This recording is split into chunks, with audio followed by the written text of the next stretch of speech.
정신과 의사가 여러분의 고민을 들어드립니다. 안녕하세요. JYP 박재영입니다. 써니 이혜선입니다. 네, 아프 이명수입니다.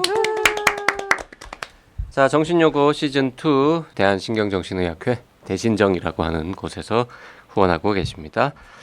아프 이명수 선생님, 아시아 프린스 아니고 아이스 프린스라고. 네. 네. 옛날 별명이었어요? 그 별명도 혹시 본인이 붙인 건 아닙니까? 아니, 아랫연차가 붙였습니다. 몇 년 차이신가요? 아랫연차. 아래. 프린스. 차가워 네. 보인다면서. 차가워 보이면 그냥 아이스라고 하지 왜 굳이 프린스를 붙였을지. 정신요구 질투하시는 거예요? 시즌2는요 매주 화요일 금요일 일요일 오전 10시에 네이버 오디오 클립 정신요고 채널에 올라가고요, 팟빵 나는 의사다 채널이나 유튜브 정신요고 채널에서도 들으실 수 있습니다. 네, 유튜브는 저희가 유튜브지만 오디오로만 올라가고요. 사연은 나는 사다 카카오톡 라디오 골뱅이 doc.co.kr로 보내주시면 되고요. 사연을 보내실 때는 원하는 닉네임을 함께 알려주시면 좋겠습니다. 그리고 사연은 가능한 구체적으로 보내주시면 저희가 들어드리는 데 도움이 되고요. 사연이 채택된 분에게는 커피 쿠폰 2장을 드리고 있으니까 많이 참여해 주시기 바랍니다. 그리고 한 가지 소식이 더 있습니다. 총 30분을 뽑아서 콤부차 에너지 크림을 드립니다. 언제까지 참여하면 됩니까? 네. 어떻게? 저희 이벤트 8월 딱 한 달 진행하고요. 8월 31일까지 유튜브 정신여고 채널에 구독 버튼 꾹 눌러주시고 댓글에 응원 메시지를 남겨주시면 됩니다. 나중에 당첨 확인을 위해서 알람 설정하는 것도 잊지 말아주세요. 네, 오늘의 사연 만나보겠습니다. 저만 삶이 재미없나요? 라는 제목의 사연이고요. 닉네임은 인생의 현타가 올 때라고 네. 해주셨습니다. 안녕하세요. 저는 40살 여자 싱글 직장인입니다. 흔히 말하는 골드미스예요. 최근 저는 매우 무기력해서 아무런 의욕이 생기지 않아서 고민입니다. 혹시 이런 게 우울증인 건가 싶기도 하고요. 사실 저 말고도 요새 주변 사람들도 모두 힘이 없다고 하고 인생이 재미가 없다고 합니다. 회사 선배, 후배와 이야기하다 보니 비슷하더라고요. 신입사원들이 들어오면 리프레시 되는 게 있었는데 요새는 그렇지도 않고 스스로 열정이 줄었다고 느낍니다. 회사 동료들이랑 이야기하다가 모두 비슷한 생각을 한다는 걸 알고서 왜 그런지 궁금하기도 해서 사연 보내봅니다. 채택이 안 될 수도 있겠지만요. 저는 원래 매우 활기차고 세상엔 재미있는 게 많다고 생각했습니다. 하지만 최근 1, 2년간 저는 점점 모든 것에 흥미를 잃어가고 있습니다. 예전에 너무 재미있고 즐거웠던 여행도 더 이상 재미가 없어요. 커리어를 쌓고 업무 성과를 올리는 것도 좋았고 일 자체도 재밌었는데 언제부턴가 일에도 흥미가 떨어집니다. 하루하루를 그냥 막아내며 살고 있는 것 같습니다. 회사에도 가기 싫어요. 회사에서도 멍하게 있다가 옵니다. 쇼핑을 해봐도 그때 잠깐 기분이 좋을 뿐 오래가지 않습니다. 연애를 안 한 지 2년 정도 됐는데 남자친구가 없어서 그런 건가 싶기도 합니다. 하지만 남자친구가 있을 때나 없을 때나 저는 늘 똑같았거든요. 그래서 남자친구 문제는 아닌 것 같습니다. 의욕이 없어지는 것도 우울증의 증상이 맞죠? 다른 사람들은 저는 우울증에 안 걸릴 것 같다고는 합니다. 그런데 제 주변 사람들도 의욕이 없고 무기력하다는데 그러면 저희는 단체로 우울증에 걸린 걸까요? 아니면 날씨 때문일까요? 인생이 새롭지도 않고 재미있지도 않고 그렇습니다. 회사 사람이랑 이야기하다 보니 최근에는 회사가 손댄 일 중에 성공한 사례도 없고 우리 삶이 정체돼 있는 것 같다고 했는데 그게 이유일까요? 큰 문제가 없는데도 무기력하네요. 쓰다 보니 무슨 이야기를 하고 싶었던 건지 모르겠네요. 아무튼 요새 갑자기 인생이 재미없고 열정도 없는데 대체 왜 그러는 걸까요? 상담을 받아보는 게 좋을까요? 이것도 정신과적인 문제가 있는 건가요? 네, 이거 써니 사연 아닙니까? 매우 비슷하죠. 네, 제 나이만 좀 사연은 줄이면, 아닙니다. 네. 네. 나이만 줄이면 비슷할 것 같은데 근데 일부 저도 공감되는 것들이 좀 있었습니다. 이거 심지어 나도 공감되는데 아, 그래요? 나이만 좀 올리면 그 아프님도 이렇지 않습니까 혹시? 아니, 저는 안 그렇습니다. 그래요. 네. 목소리만 들으면 지금 굉장히 무기력하게 들리는데 네, 목소리는 그렇죠. 지금 이런 정도의 불편함 네. 이거를 호소하면서 병원에 오시는 분들이 있긴 있습니까? 있는데 이분처럼 이렇게 삶의 여정이라고 그러죠. 40살 정도 될 때까지 청소년기까지 어떤 트라우마도 없이 그다음에 성장기의 어떤 같은 말인데 뭐 성장 과정에서의 어떤 특별한 문제 없이 아니면 특별한 상처 없이 그냥 40살 정도까지 40대까지 무난하게 지내시던 분이 이렇게 우울감 또는 의욕 상실 뭐 이런 것도 당연히 있는데 더 많게는 뭔가 상처가 있는 분들이 훨씬 더 많기는 하죠. 임상 현장에서는. 그런데 뭐 전혀 없지는 않으세요. 그럴 때는 저는 우울증이라는 표현보다는 슬럼프라는 표현을 더 즐겨 씁니다. 슬럼프. 네. 슬럼프는 병명은 그건 아니죠. 아니잖아요. 그런데 훨씬 이제 이해하기는 쉬워요. 그러니까 부상이 특별히 없어도 운동선수가 경기가 잘 안 풀릴 때가 있잖아요. 투수로 따지면은 스트라이크도 잘 안 들어가고 스피드도 안 맞고 특별 부상이 없는데도 타자가 자꾸 안타를 못 치고 삼진만 당하고 한 거는 뭔가 이렇게 신체적인 밸런스 그다음에 정신적인 밸런스가 좀 깨져서 경기력이 잘 나오지 않는다라는 걸 슬럼프라고 하는데 뭐 일반인들도 슬럼프에 얼마든지 빠질 수가 있죠. 특별한 이유가 없는데도. 그러니까 우울증이라는 어떤 질환을 중심에 놓고 그 주변에는 이제 슬럼프라는 것들이 둘러싸고 있어요. 그래서 우울증 검진을 해보면 네. 우울증 검진에서 양성이 나오는 분들이 계시는데 그 중에서 진짜 우울증인 분들이 있고 일부는 우울증은 아니지만 일반 검진상으로만 양성이 나오는 경우들이 있어요. 그럼 위양성, 가짜 양성이라고 그러는데요. 그런 분들은 이제 또 슬럼프라고 표현할 수도 있겠죠. 그러면 JYP와 저는 지금 약간 슬럼프 상태인 건가요? 공감되는 게 있었는데. 프로야구 선수 같으면 네. 슬럼프가 뭐 한 달 있다가 회복이 되면 계속 선수 생활을 할 수 있지만 슬럼프가 한 2년 간다 이러면은 은퇴해야 네. 되잖아요. 그렇죠. 그 슬럼프가 아주 오래 지속이 된다. 그러면은 그것도 약간 뭐 슬럼프는 우울증이라거나. 슬럼프는 슬럼프라고 그래서 내버려 두는 건 아니고 관리가 필요하기는 하죠. 그리고 또 다른 말로 아임상 우울증이라는 표현도 있어요. 전문 용어긴 한데 아임상 우울증. 아임상 우울증은 무슨 그러니까 의미예요? 우울증의 진단 기준을 넘어서지 않는 그 바로 아래에 존재하는 뭐 경증의 우울증이라고 얘기할 수도 네. 있겠고 그거를 임상적 우울증과 유사한 하지만 그보다 조금 강도가 약한 그런 걸 아임상 우울증이라고 하는. 임상 우울증. 근데 그럴 때는 자가 치료도 있어요. 자가 치료요? 네. 그래서 슬럼프를 극복하는 거랑도 비슷하고 네. 심한 정도의 우울증이 아니라고 판정이 되었을 때는 스스로도 우울감을 개선시킬 수 있는 내용들, 그 전략들이 있죠.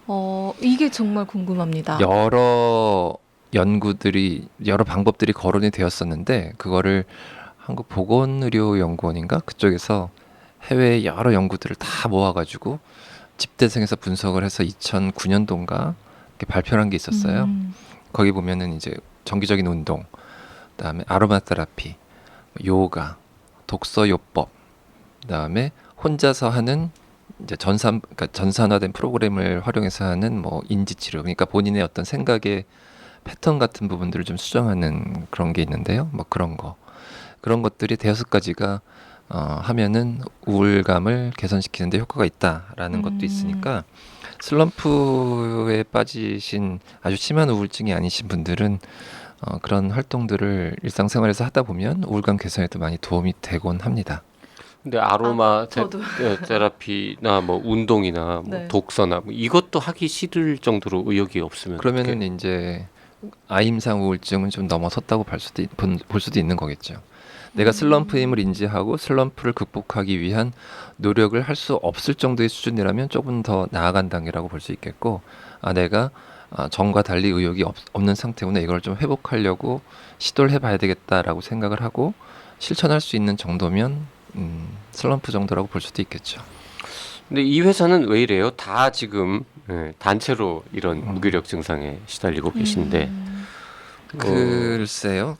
뭐 꼭 그렇지 않을 거라도 생각이 됩니다. 우리가 어떤 이야기를 하다 보면 나도 그래라고 이제 맞아요. 공감대가 네. 마치 있지만 서로 이야기하는 포인트는 좀 다를 수도 있거든요. 네.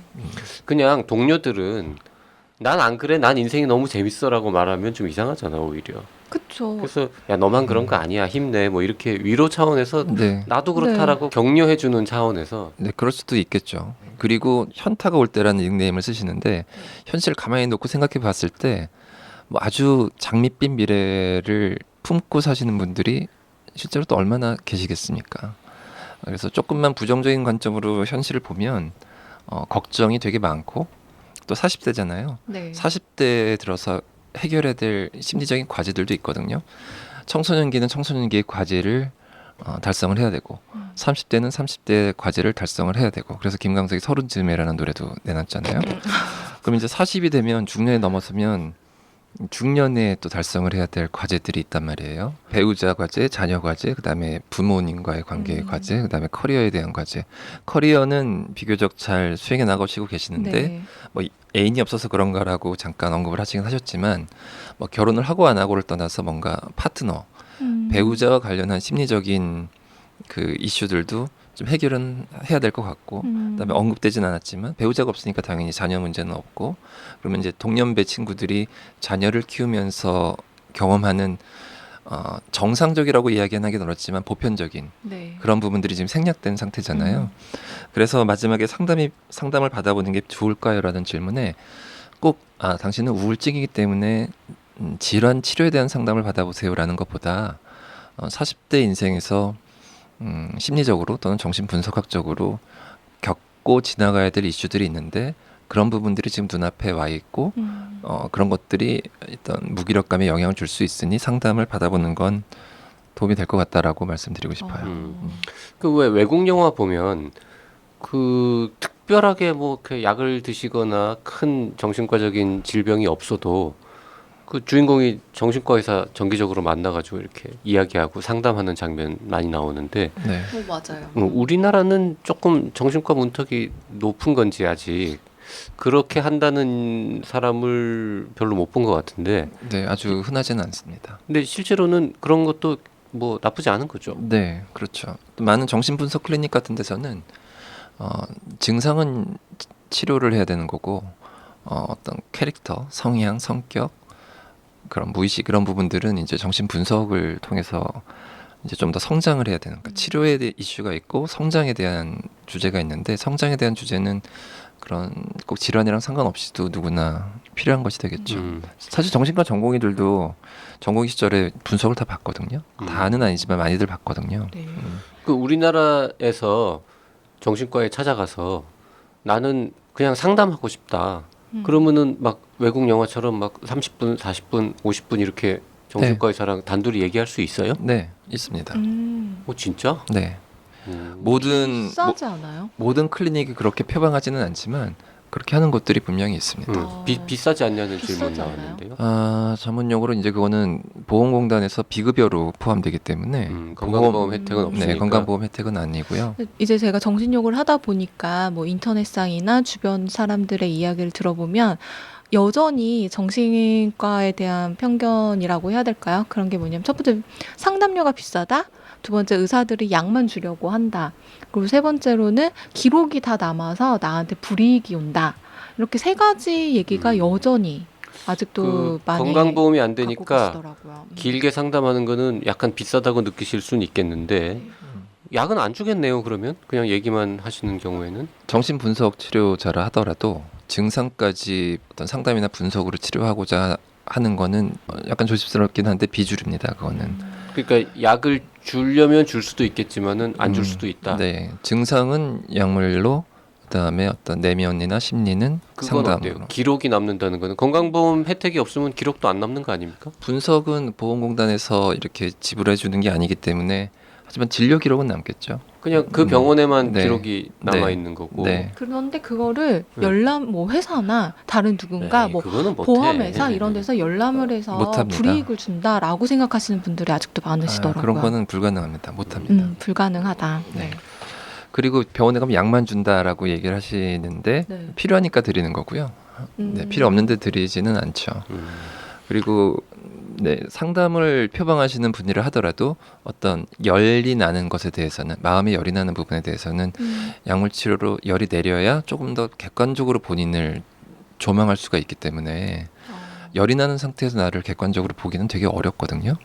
그런 좋은 표현이네요. 네, 그런 증상들은 약물 치료로 안정화시키긴 해야 돼요. 지금 이 똑같은 사연을 만약에 40세 여자 싱글 직장인이 아니라 한 25살 혹은 뭐 50살 이런 분이 보냈다 그러면 얘기가 조금 달라질 수 있습니까? 신설은 거의 같다고 보고요. 그 다음에 이제 미스가 아니라 결혼 기혼자이고 자녀가 있고 그렇다면 아까 말씀드렸던 것처럼 중년의 과제에 대해서 한번 심도 깊게 성찰이 필요하다라고 말씀드릴 것 같고 대신에 성찰하면서도 마음의 열은 좀 내려야 되니까 어쩌면 약물 치료가 살짝 필요할 수도 있겠다라고 이제 권해드리겠죠. 하지만 40대 50대는 이제 사실 거의 비슷하다. 네, 25살이면 25살은 좀 다르겠죠. 그럼 좀 다르고. 네, 25살은 되게 이제 미래에 대한 불안, 걱정 이런 불확실한 미래에 대한 것들의 이슈가 되게 많고 그러기 때문에 무기력감보다는 무기력감이 똑같은 무기력감이라 하더라도 내가 저만큼 가야 되는데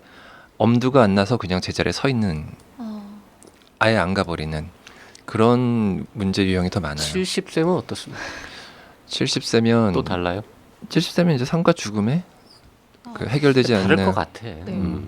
그 각기 다르게 뭔가 얘기를 하고 처방을 해야 네. 그렇죠. 진정한 전문가겠죠. 네. 그럼요. 아이고 인생의 현타가 올 때님 저희가 특별한 도움을 드린 것 같지는 않지만 네. 들어드렸습니다. 네. 네. 오늘은 여기까지만 하죠. 네. 다음 시간에 다시 오겠습니다.